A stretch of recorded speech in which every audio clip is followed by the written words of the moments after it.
Bonjour tout le monde, je reprends les vidéos sur ma chaîne et je prévois de faire des vidéos de réaction à certains sujets d'actualité ou certaines vidéos que je vois passer sur les réseaux sociaux.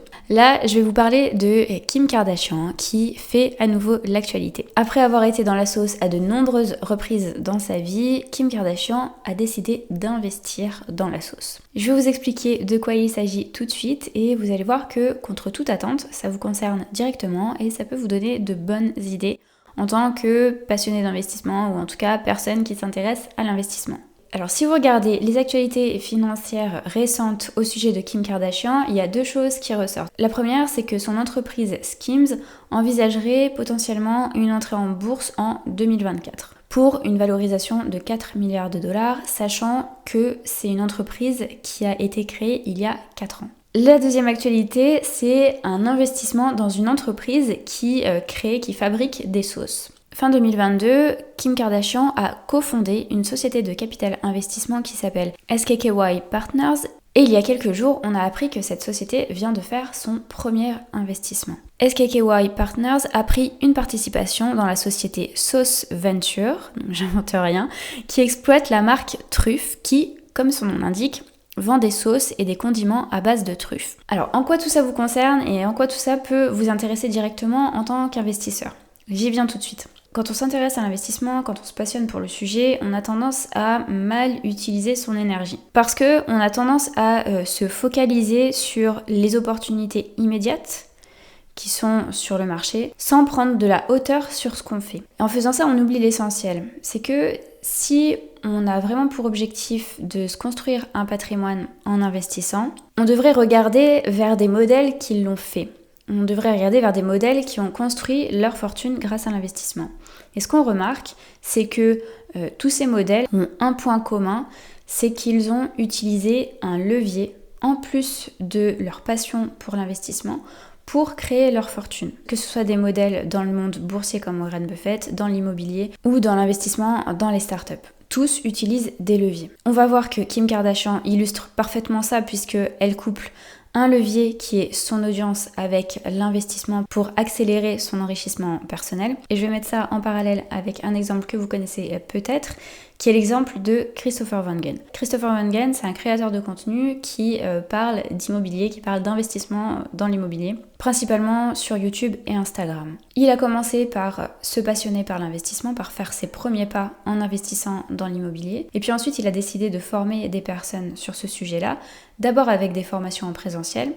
Puis il s'est mis à créer du contenu sur YouTube pour partager ce qu'il avait appris, pour partager ses expériences. Et ensuite, il est passé des formations en présentiel aux formations en ligne, ce qui permet de s'adresser à un public beaucoup plus large. Cette activité-là de vente de formation, ça lui a rapporté des revenus qu'il a pu réinjecter en partie dans d'autres investissements immobiliers. Le modèle est donc simple. Il avait une passion pour l'immobilier, un certain savoir-faire. Il a partagé cette passion et ce savoir-faire avec une audience qui est devenue un levier d'enrichissement puisqu'il a pu vendre auprès de cette audience différents produits dont des formations. Et les revenus qu'il a générés ainsi lui ont permis d'accélérer sa création de richesse et d'accélérer la constitution de son patrimoine immobilier bien plus que ce qu'il aurait pu faire avec un job salarié. Si on regarde Kim Kardashian, c'est le même principe.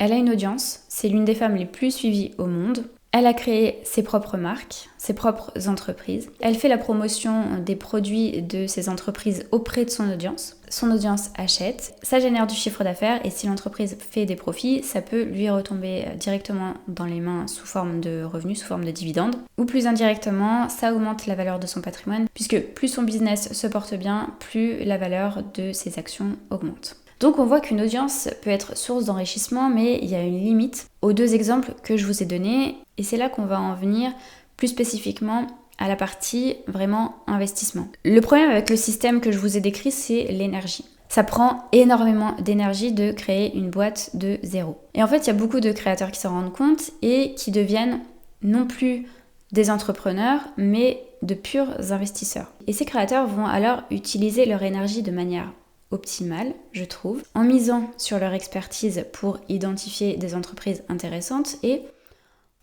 en apportant à ces entreprises une visibilité non négligeable, ce qui a de fortes chances d'aider les entreprises en question à bien prospérer. Si on prend l'exemple de Christopher Wengen, il y a quelques mois, il a pris une participation dans l'entreprise L'Escale Royale, qui est une entreprise qui vend et qui gère ce qu'ils appellent des houseboats, donc des sortes de petites maisons flottantes qui sont louées en location saisonnière. C'est un produit qui typiquement peut intéresser l'audience de Christopher Wengen, donc c'est pas anodin qu'il ait investi dans ce genre d'entreprise qui colle totalement non seulement avec son expérience personnelle, son expertise personnelle, et qui colle aussi avec les intérêts de son audience. Il a investi dans cette entreprise, il en a fait la promotion auprès de son audience, et il y a fort à parier qu'il espère que cette visibilité aide l'entreprise à se développer. Ce qui sera bénéfique ensuite pour la valeur de sa participation. C'est exactement la même chose que Kim Kardashian va faire avec des startups.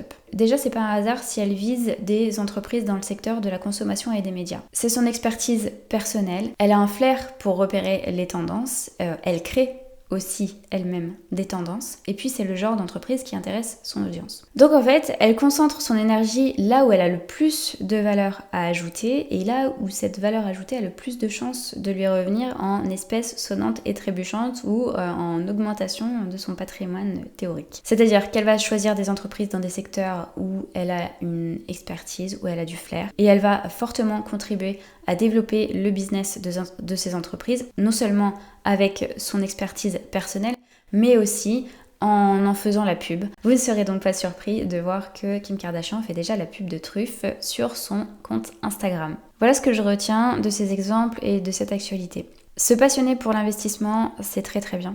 Mais plutôt qu'avoir la tête dans le guidon et voir ce qu'on peut faire à court terme avec ça, je trouve que c'est intéressant de coupler cette passion-là, cet intérêt-là qui est vraiment une force, avec un levier qui va vous permettre vraiment d'exploiter finalement au maximum cette force-là, cet intérêt-là pour l'investissement. Le levier dont j'ai parlé là et qui se développe de plus en plus, c'est le levier de l'audience. Et c'est un levier qui peut propulser un patrimoine à un tout autre niveau. Je pense qu'on le verra avec Kim Kardashian parce que j'imagine qu'elle va avoir énormément de succès avec ses investissements. On le voit aussi avec des exemples comme Christopher Wengen. Voilà ce que j'avais à vous dire sur ce sujet. Si vous n'êtes pas encore abonné à ma chaîne, n'hésitez pas à le faire, ça m'aide grandement. On se retrouve bientôt, je vous dis à très vite.